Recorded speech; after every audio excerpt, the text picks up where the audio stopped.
दोस्तों मैं आशा करता हूँ आप सभी लोग अच्छे होंगे। जैसे कि आप लोगों को पता है कि लेवल 1 में एक पोस्ट होता है जिसका नाम होता है असिस्टेंट टीआरडी। इस पोस्ट का जॉब प्रोफाइल क्या होता है, वर्किंग आवर्स क्या होता है, वर्कलोड कैसा होता है, इसका पोस्टिंग लोकेशन क्या होता है, सैलरी कैसा होता है और प्रमोशन इसमें कहाँ तक और कैसे है।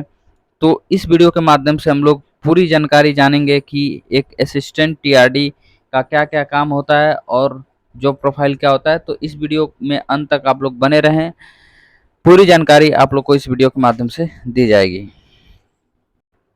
एक टीआरडी असिस्टेंट स्टाफ के रूप में काम करने वाला या टीआरडी डिपार्टमेंट से जुड़े हुए जितने स्टाफ होते हैं उन सभी का दायित्व और जिम्मेवारी होता है कि इलेक्ट्रिक लोकोमोटिव यूनिट्स और मेन लाइन के थ्रू गुजरने वाली जितनी सारी ट्रेनें हैं उनकी पावर सप्लाई न बाधित हो, और जितने पावर सप्लाई से जुड़े हुए, ओवरलोड से जुड़े हुए जितने सारे कार्य होते हैं, इनकी पूरी जिम्मेवारी होती है कि इसमें किसी तरह के कोई बाधा ना आए, क्योंकि अगर इसमें बाधा उत्पन्न होता है तो हमारा यातायात बाधित हो जाएगा।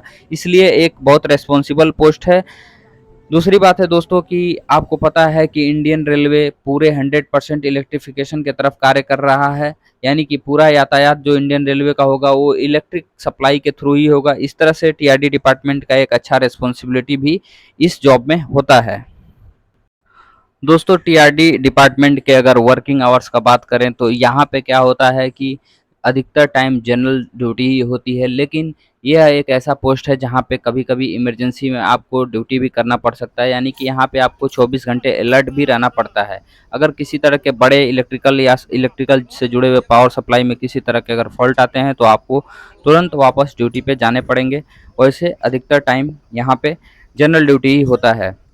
दोस्तों अगर टीआरडी डिपार्टमेंट में वर्कलोड की बात करें तो यहाँ पे वर्कलोड डिपेंड करता है किसी भी तरह के इलेक्ट्रिकल पावर सप्लाई के फॉल्ट के अकॉर्डिंग, क्योंकि अगर किसी तरह का फॉल्ट बड़ा नहीं होता है तो आपका वर्कलोड भी कम रहेगा, लेकिन आपको हमेशा अलर्ट रहना पड़ता है, क्योंकि अगर जब भी किसी तरह का अगर फॉल्ट होता है तो आपके तुरंत वहाँ पे जा करके मेंटेनेंस के काम करने होंगे। दूसरी बात है दोस्तों कि इसमें आपको एक रेंज दे दिया गया रहता है कि इतने से इतने किलोमीटर के बीच में आपका इंस्पेक्शन का काम होगा, यानी कि आपको देखना होगा कि ओवरहेड इक्विपमेंट्स में किसी तरह के प्रॉब्लम तो नहीं है। और कंटिन्यू इसमें जब काम होता है तो आपको पता है कि ज़्यादा देर तक काम नहीं होता है, क्योंकि जो ट्रेनें होती हैं वो रन कर रही होती हैं पटरियों पे, तो आपको एक बीच बीच में जो समय मिलता है उसी बीच में मेंटेनेंस के काम भी करने होते हैं।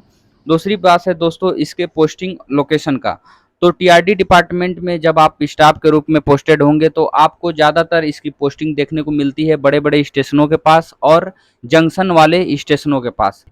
फिर वहाँ से आपको जो ओवरहेड इक्विपमेंट इंस्पेक्शन कार यानी जो ट्रेन होती है उस पे आपको ट्रैवलिंग करते हुए चेक करते हुए जाना होता है, जहाँ तक आपको बताया गया रहता है कि आपका रेंज यहाँ तक है। यानी इस तरह से पूरे ओवरहेड इक्विपमेंट्स का रख रखाव जो होता है वो टीआरडी डिपार्टमेंट के द्वारा ही किया जाता है, और इनकी एक अच्छी खासी यहाँ पे जिम्मेवारी भी होती है कि किसी तरह के इलेक्ट्रिकल फॉल्ट्स यहाँ पे न हो। यहाँ पे आपको पता है कि ओवरहेड जो सप्लाई होता है वो 25 केवी का होता है, और हाई वोल्टेज के कारण यहाँ पे रिस्क भी होता है काम करने में। लेकिन दोस्तों यहाँ पे सेफ्टी स्टैंडर्ड को इतना अच्छा से मेंटेन किया जाता है कि किसी भी तरह के इलेक्ट्रिकल हाजार्ड्स नहीं होते हैं और इस तरह की घटनाएं देखने को नहीं मिलती हैं। पूरे सेफ्टी के साथ काम किया जाता है रेलवे स्टाफ्स के द्वारा।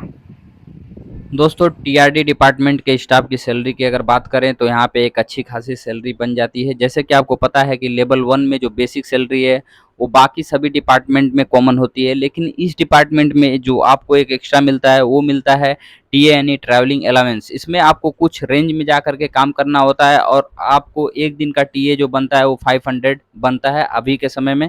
अगर आप 6 घंटा से ऊपर अगर वहाँ काम करते हैं तो आपको 500 का 70% टीए बनेगा, यानी कि आपको 6 घंटे से ऊपर काम करने के बाद आपको एक्स्ट्रा 350 रुपये के आसपास यहाँ मिल जाते हैं। इस तरह से यहाँ पे एक अट्रैक्टिव सैलरी भी होती है। यहाँ पे आपको 1 वीक में 1 दिन का छुट्टी मिलेगा। इसमें आपको छुट्टी के दिन भी काम पे बुलाया जा सकता है, जिसके लिए आपको ओटी का अलग से पैसा बनेगा। दोस्तों रह गया प्रमोशन का बात, तो यहाँ पे आप एलडीसी और जीडीसी एग्जाम दे करके आप अपने को प्रमोट कर सकते हैं। अदरवाइज आप सीनियरिटी बेस पे आपको प्रमोशन टेक्नीशियन ग्रेड 3 2 उसके बाद 1 आपको मिलेगा आगे चल के, और इस तरह से आपका प्रमोशन भी यहाँ पे डिपेंड करेगा वहाँ पे कितने सीनियर स्टाफ आपके ऊपर हैं और कितने वहाँ पे सीटें खाली हैं। तो इस तरह से इसमें प्रमोशन भी सही समय पे और अच्छे हैं। तो दोस्तों आशा करता हूँ ये पूरे इन्फॉर्मेशन आपको अच्छे लगे होंगे। मिलते हैं नेक्स्ट वीडियो में एक नए इन्फॉर्मेशन के साथ, तब तक के लिए आप सभी को धन्यवाद।